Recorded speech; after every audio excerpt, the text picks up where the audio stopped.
Today we will start doing some review for our final exam. This first page here has some expressions dealing with linear and exponential relationships. We're going to go right down to number 3 and recall that when they're asking us here to determine, given a table of values, whether that table represents a linear or exponential or neither relationship, what we really need to look for is whether we have a constant addition of a particular value, which would constitute a linear relationship, if we have a constant multiplier, which would be our exponential relationship, and if neither of those apply, we would simply conclude with neither. So we'll go through part A. When I look here at how my x values are changing across my table, I know that I am adding 1 consistently. When I look at my y values, I can see that I'm adding on a constant of 6 every time. Because it is consistent across all values, our conclusion here would be that this is a linear relationship. We also know that if we were to plot those points on a coordinate plane, that they would give us a line. We're going to go to page 2. On page 2, I want to go through number 4. On 4, they're giving us this function, and they're asking us the following questions. First, recall that this is an exponential relationship. I'm going to write our standard equation here for our exponential functions. And we're going to recall that A represents that initial value, and B represents that growth or decay factor. So in part A, they asked, does this equation represent growth or decay? Our conclusion there would be that it represents decay,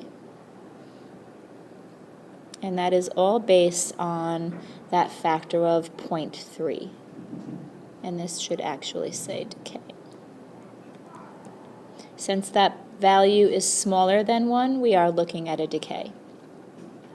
Our initial value is that A value, which is 210. In part D, they ask us to go through and find the average rate of change. To find the average rate of change, we need to find the points for where we're beginning and where we're ending.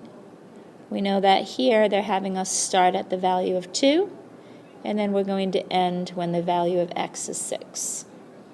In order to find the corresponding y values, we're going to take these corresponding x's and substitute them into our function. So for the first one here, I'm going to put in the 2. And when I simplify that, I get a 18.9.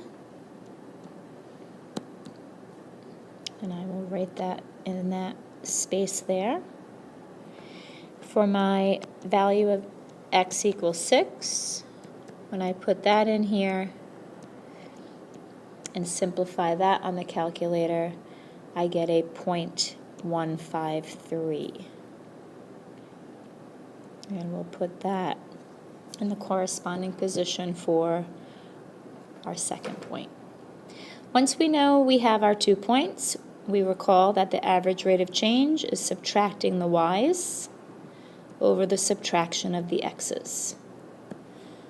So here we would say 0.153 minus 18.9, and then we're going to divide that by 6 minus 2. All of that calculating can be done on the calculator, and in the end, once you simplify, and I'll give you a minute to go through and do that, we would get a negative 4.7. Many times they do ask us to go through and determine whether it is an increasing or decreasing relationship. Since it is negative, we would say that it is a decreasing relationship. Now going to go on to one more problem, So here on number 6, they're asking us to, given the length of a rectangle as 3x minus 4 and the width as 2x plus 5, to go through and find in Part A the area and the perimeter. And those will be left in terms of x. So let's go through and make a quick sketch of what our rectangle would look like. They're telling us again that this here would be 3x minus 4, and this side here would be a 2x plus 5. When I look at area of a rectangle, I know that area is equal to length times width. So we're going to go through and recall that when we have the length and the width being represented as binomials, that we need to include them in a parenthesis. And at that point, when we're ready to go through and multiply them out, that we need to go through and use our FOIL. So we're basically taking that first term and distributing it with our rainbows to the two terms there.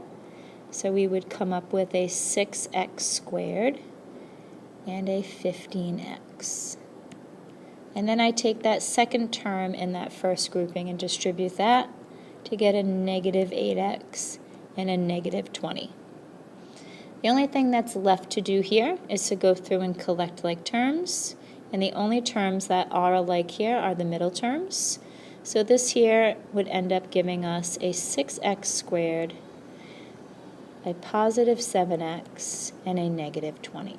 And that would be our answer for Part A. Moving on to Part B, they're asking us to find the perimeter. What I like to do when I look at perimeter is keep in mind that you have those two lengths being the same. So if I were to add on here that this side is also 3x minus 4, and that the width here on the left side would also be a 2x plus 5, that now when I go through and add, because I know perimeter is just adding all the sides, that I'm just going to go through and look for all of my like terms. So I have x terms here. So I have a 4 and then another 6, which would give me a 10x. And then I need to go through and add up all of my constants. And I'll box those off in blue. When I add those constants, I have a 5 and a 5 giving me a 10, and then the two negative 4s will end up giving me a positive 2. And that would be the perimeter of this particular rectangle. The final thing that they're asking us to go through is to evaluate both the area and the perimeter of this rectangle based on x being equal to 2. So the simplest way to go through and do that is to use your equations, which you just found in Part A and Part B. I'm going to rewrite those. And all you need to do here is substitute in that value of 2.